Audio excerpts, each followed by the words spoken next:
Hey guys, Ali from Local Knowledge here. A little while ago, we put out a video showing you how to make your own wind-on. And once we released that video, it did great, everybody loved it, but the first thing we noticed in the comments was, everybody's like, how do you attach it to your main line? So in order to attach a wind-on to the main line of your rod, this is coming right off of the reel, you need to have a loop in the end of your line. There's two ways to create that loop. If you're using solid core braid, you're gonna do it with a bimini twist. And we have another video we're gonna show you how to do that. For the purposes of this video, what we're gonna do is we're gonna use hollow core braid. This hollow core braid allows you to splice a loop in it seamlessly without any knots. If you remember when we made the wind-on, we had to make a loop at the other end of the wind-on. We're gonna do the exact same thing here. So in order to get your loop started, the first thing you wanna do is take about 24 inches of braid, and I'm gonna mark it.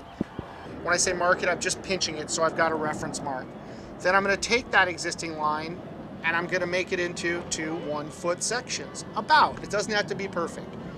And then, this is the tricky part, if you remember from the wind-on video, I'm gonna go ahead and insert the needle into the braid. This particular braid is thread lock hollow core from Seagar. I've used a lot of braid over my years, and honestly, I didn't really care about which line I used. Now that we're using this thread lock braid, you can really tell the difference. It's very smooth, it's got good body, it's real easy to put a needle in and make my splices and my loops. It's just been a pleasure to work with, and to top it off, it's one of the best casting braids that I've ever worked with. No waxy film, comes off the reel like lightning. It really does. When you cast a lure, it feels a lot more like you're casting a soft mono in the properties the line has. So anyway, I've gone up the line 24 inches to recap. I put my needle in, going towards my tag end, and I'm going back to that 12-inch spot that I already marked, and I'm gonna poke the needle back out of the braid. I'm gonna come back around to my latch here on my needle. I'm gonna insert, make a little loop here, and I'm gonna insert the main line. You can see the main line's in. Now, very important, close the latch and keep that sucker closed, because when you push the braid over the top of it, if it pops open, it's gonna snag on your braid, and trust me, it makes a mess. So now, I'm just gonna put pressure on this slacked line that's on my needle, and I'm gonna push it right over the latch and the loop that I've just created. Takes a little bit of pressure, okay? And now what I'm doing is I'm actually turning the braid inside out on itself to form a loop. That line I grab back here is coming through, and the material of the braid that I put it through is now rolling over back onto itself, okay? So now we've got a loop, right? There's your loop. Before you do anything with this tagline, you want to adjust the loop to the size that you like.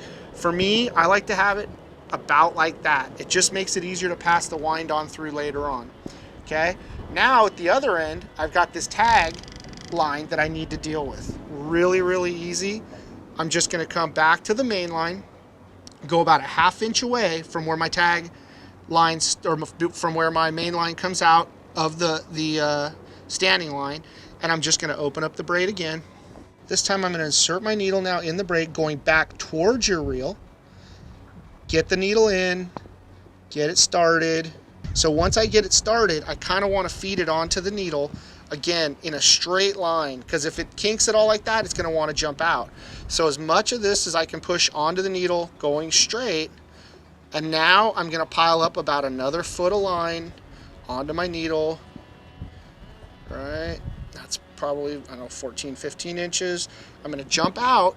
Now I take this tag end again. Very easy stuff here.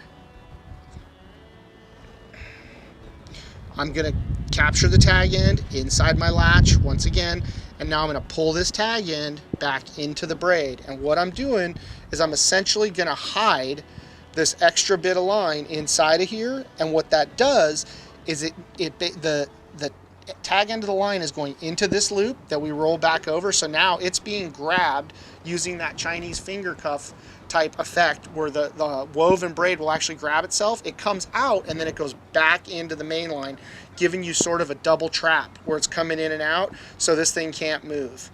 Now the cool part about this is, like we showed you with the wind-ons, once you smooth this out and put it inside, it totally disappears. And now you've got a completely seamless, knotless connection that is as strong as this line is. You don't give away any strength whatsoever. You've got this very solid piece, and now you've got your loop, and this loop is what you're going to use to attach the wind on. Wind on, main line. I'm going to pass the wind on through the main line like that, okay? Next step, I'm going to pass all the leader material through its own loop. And now what I have, this is called a cat's paw connection, right? These two are looped together. You've probably done this with dock lines or whatever in the past. It's just a simple way to loop two ropes together, in this case, two fishing lines. So now what I'm gonna do, that's one cat's paw. We call that one pass through. I wanna double it up. Some guys like to go 20 times and get all stupid about it. I just do it with two loops. It's easy for me to do, less chance of me messing up, and it's strong. We've put these to the test, fighting fish for hours and hours and hours, and never had an issue, okay? Now this looks kind of like a mess, but I know I did it right, so I'm totally confident. I'm gonna kind of pull these out a little bit, and what I'm gonna end up with, usually you have somebody else help you and hold the other loop, so this goes a lot smoother. But now you can see I've made a cat's paw, and I've got the line wrapped around it twice. So what that does is it's going to distribute that pressure between the two, and it's going to make it that much, take the load off and keep the line from cutting into the other line. I always loop the heavier line around the lighter line, just because the heavier line is a lot less likely to pull out. Now once you've got them tight, this is very, very important. You want to pull this tight above the splice in your loops. In other words, you want the loop, you don't want to pull it right close to the knot because your legs might be uneven. If I pull it right here, I might get it uneven, and I might have like one of these legs is longer than the other, and it just makes a mess. So in order to avoid that, I come up the leader about a foot, just over a foot on both sides, and then I very gently pull this down, watching the lines come together. See how they kind of just weave together there? Kind of pinch it together with my fingernails. You can see the end loop there is wrapped around. You come over to this side, you see it's wrapped around.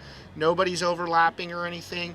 It's a nice, clean, double cat's paw connection. Now I just turn the handle on the reel, spin my leader on, you know, maybe crimp a swivel on here or whatever, a bait hook, and I'm ready to fish.